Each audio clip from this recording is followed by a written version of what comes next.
Halo anak-anakku semuanya, bagaimana kabarnya kalian hari ini? Ya, Pak Didi selalu berharap anak-anakku semuanya dalam keadaan yang sehat walafiat.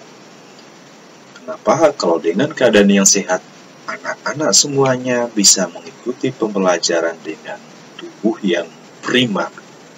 Nah, Pak Didi sendiri juga dalam keadaan yang sehat walafiat. Baik anak-anak, jika anak-anak perhatikan di layar, hari ini kita akan mempelajari mata pelajaran PPKN masih di tema 1, subtema 1. Keberagaman budaya bangsaku. Itu subtema yang akan kita dalami. Namun, sebelum kita melihat lebih jauh, Didi ingin menunjukkan ini adalah kompetensi dasar yang menjadi kompetensi pembelajaran kita serta tujuan pembelajaran kita hari ini. Nah, kita akan mempelajari di KD 3.4 dan 4.4. Nah, tujuannya hari ini kita belajarnya biar apa? Nah, di sampingnya ada, anak-anak bisa perhatikan adalah kita mampu mempresentasikan keberagaman yang ada di Indonesia. Yang kemudian, Pak Didi juga berharap anak-anak kemudian nanti mampu menjelaskan makna persatuan dan kesatuan dalam keberagaman. Jadi kita hidup di tengah keberagaman tentu membutuhkan persatuan dan kesatuan. Nah, di situ yang perlu kita ketahui nanti di akhir-akhir di pertemuan-pertemuan selanjutnya adalah maknanya apa. Baik, anak-anak, kita mulai dulu dengan bagian pertama tentang kerjasama dalam keberagaman. Nah, perbedaan bukan menjadi penghalang untuk melakukan sebuah kerjasama. Ingat, perbedaan tidak menjadi penghalang dalam membangun kerjasama di tengah keberagaman. Nah, maka dari itu, yang selama ini hidup menjadi budaya kita bangsa Indonesia, misalnya yang pertama, kerjasama dalam keragaman yang ada di Indonesia. Pertama, misalnya kerja bakti. Nah, kerja bakti merupakan sebuah kegiatan yang dilakukan bersama-sama. Misalnya apa? Kerja bakti membersihkan lingkungan sekolah, itu untuk di lingkungan sekolah. Kerja bakti membersihkan lingkungan tempat tinggal di sekitar di masyarakat. Nah, jadi kalau anak-anak perhatikan di lingkungan masyarakat, orang tua melakukan kerja bakti, di sana itu sungguh beragam. Ada yang berbeda agamanya, etnisnya, budayanya, latar belakangnya. Nah, kita membangun kerjasama di tengah keberagaman meskipun kita ini berbeda-beda. Yang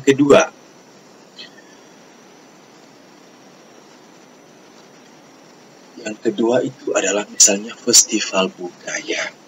Sekarang karena kita masih dalam kondisi pandemi ya anak-anak, hampir 2 tahun ini di setiap daerah itu sudah jarang melakukan festival budaya karena kalau jika festival ini dilakukan itu akan menimbulkan kerumunan masyarakat.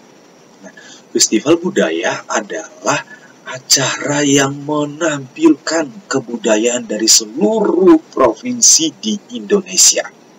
Jadi masyarakat dari berbagai ragam suku, budaya bekerja sama menampilkan kebudayaan yang dimiliki.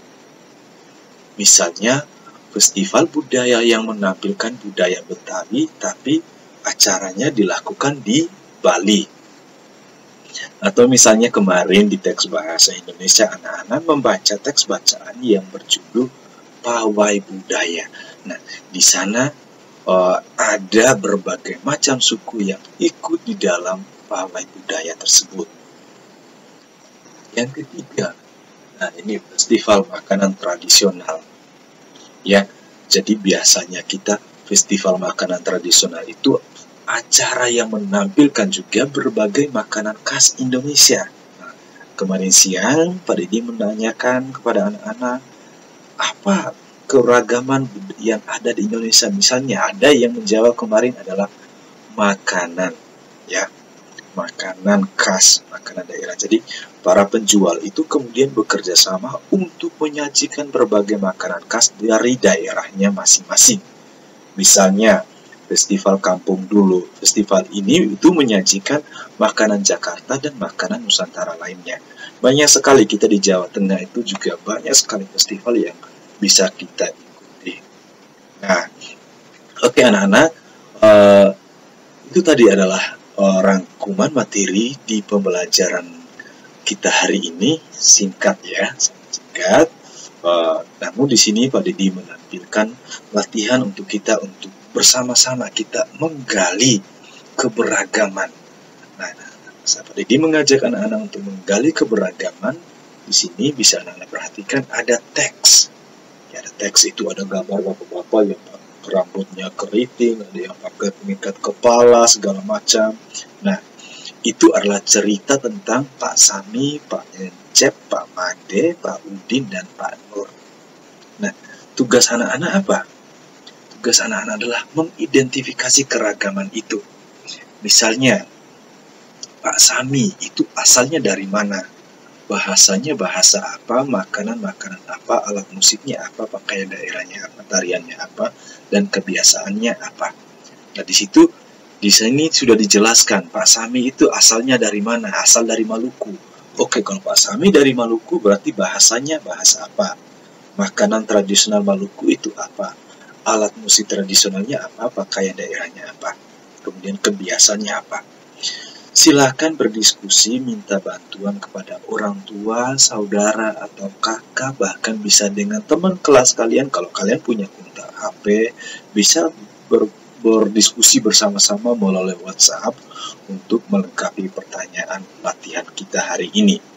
Ya, bisa juga Pak Didi mempersilahkan anak-anak bisa mencari dari berbagai sumber, misalnya di internet, bisa browsing di internet apa segala macam, sehingga itu menambah wawasan anak-anak.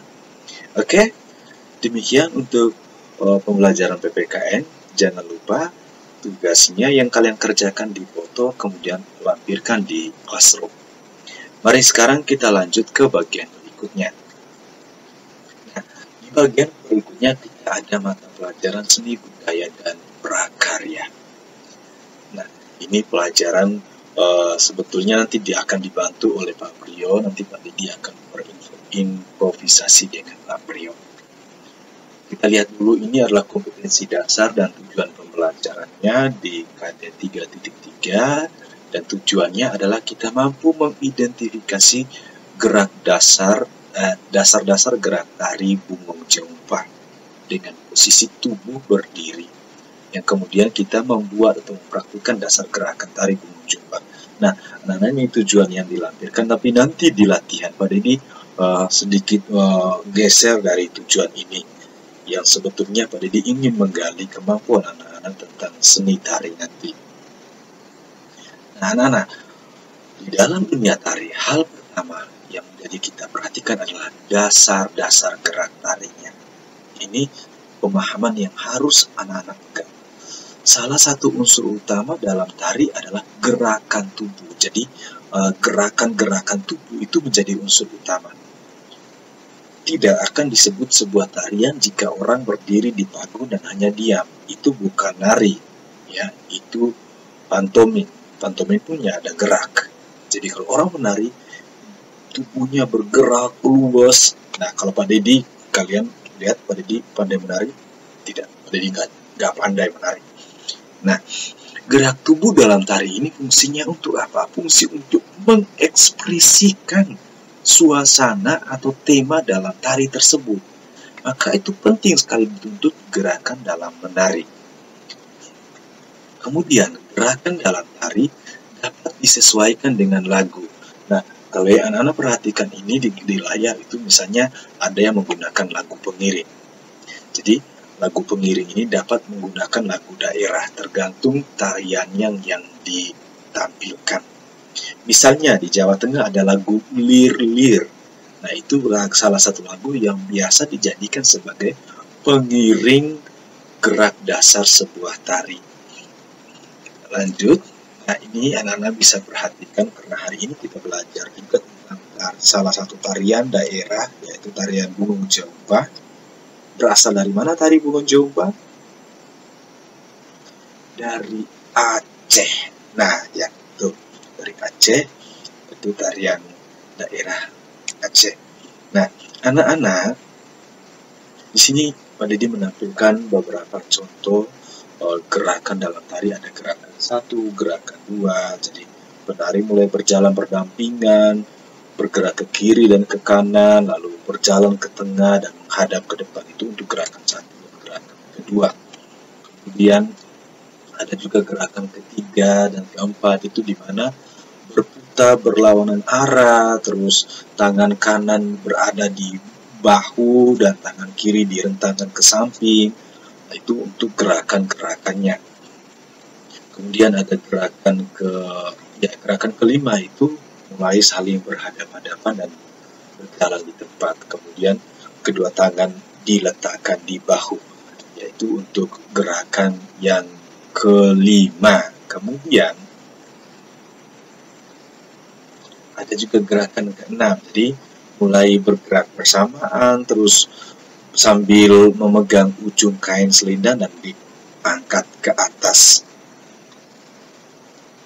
Dan kemudian pada gerakan terakhir itu biasanya semua penari itu berjalan beriringan keluar panggung.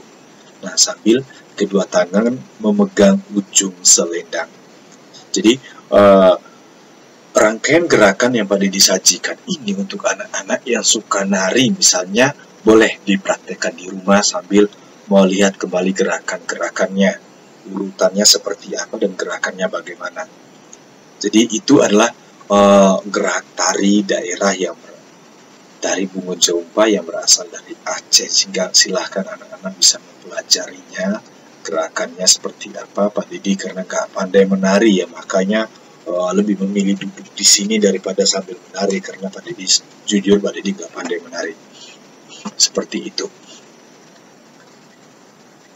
Oke anak-anak, nah tadi yang Pak Didi sampaikan di awal tentang tujuan pembelajaran, dan kalau anak-anak perhatikan ini ada sedikit latihan untuk pengembangan pengetahuan kita. Jadi silahkan berdiskusi dengan orang tua atau teman untuk melengkapi latihan di bawah ini. Yang pertama, dari penjelasan materi tadi, sebutkan unsur utama dalam gerak tari. Pasti masih ingat. Dan kalau menyimak materinya dengan seksama, pasti tahu jawabannya apa. Yang kedua, sebutkan 3 tarian daerah berdasarkan daerah asalnya. Ya, silakan Anda bertanya-tanya kepada ibu bapak, orang tua, saudara atau siapapun bisa untuk menyebutkan 3 jenis tarian daerah berdasarkan daerah asalnya. Misalnya Jawa Tengah tariannya apa, kemudian Jawa Barat tarian daerahnya apa, Bali tarian daerahnya apa, kalau yang lain misalnya Aceh tarian daerahnya apa, Sulawesi, banyak kita di Indonesia banyak sekali tarian daerah, dari Papua tarian daerahnya apa. Bisa anak-anak gali, bisa membaca di buku yang pada dilampirkan, dan juga bisa anak-anak bisa browsing di internet juga. Oke anak-anak, ada 3 poin yang Pak Didi berharap anak-anak ingat. Pertama, Indonesia memiliki keberagaman suku, bangsa, sosial, dan budaya. Keberagaman di Indonesia terikat oleh rasa persatuan dan kesatuan karena kita memiliki sejarah yang sama, perjuangan yang sama, dengan dasar kebinekaan sebagai fondasi kita. Di sanalah kita membangun rasa persatuan dan kesatuan. Walaupun berbeda suku, berbeda agama, berbeda ras, kita tetap satu. Itu dasar filosofi yang menjadi ikatan kita. Yang kedua, Bungo Jeumpa itu berarti bunga cempaka. Artinya tarian yang disajikan, nama tari itu diambil dari nama bunga cempaka. Yang ketiga, setiap orang pasti berbeda dengan orang lain. Pasti ya. Baik itu warna kulit, cara pandang, dan ide. Keberagaman yang ada adalah ciptaan Tuhan. Kita semua harus menghargai keberagaman yang ada. keberagaman tersebut akan memperkuat kita. Bayangkan, jika pendapat kita sama, apa yang akan terjadi? Atau bayangkan, jika kita berbeda pendapat, apa yang akan terjadi? Sekian dan terima kasih anak-anak. Tuhan memberkati. Santo Petrus Canisius akan selalu mendoakan kita. Tetap jaga kesehatan, patuhi protokol yang telah disampaikan, selalu pakai masker, cuci tangan, hindari kerumunan, tetap di rumah, belajar dari rumah dengan ceria. Kalian adalah anak-anak Canisius yang hebat.